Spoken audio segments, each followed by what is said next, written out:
আসসালামু আলাইকুম। সবাইকে পবিত্র মাহে রমজানের শুভেচ্ছা। পৃথিবীর সর্বশ্রেষ্ঠ মানব এবং রাসূল হলেন আমাদের প্রিয় নবী হজরত মুহাম্মদ সাল্লাল্লাহু আলাইহি ওয়াসাল্লাম। নবীজির আদর্শ আমাদের জন্য শিক্ষা।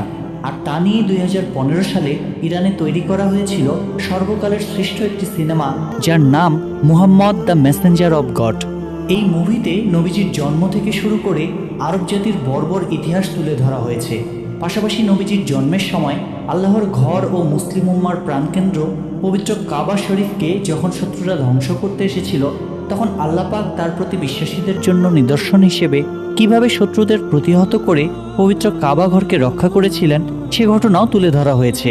তবে শুরু করার আগেই বলে রাখি, মুভিতে কোথাও নবীজির চেহারা মোবারক দেখানো হয়নি, তাই কোনো দ্বিধা ছাড়াই পুরো ভিডিওটি শেষ পর্যন্ত দেখুন।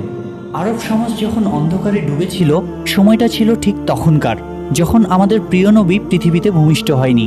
সেই সময়টাকে বলা হতো আইএমএ জাহিলিয়াতের যুগ, অর্থাৎ অজ্ঞতার যুগ। আরব সমাজে সেই সময় আইনকানুন এবং নীতিনৈতিকতার কোনো বালাই ছিল না। বেহায়াপনা এবং অশ্লীলতায় পুরো সমাজ যেন ডুবেছিল।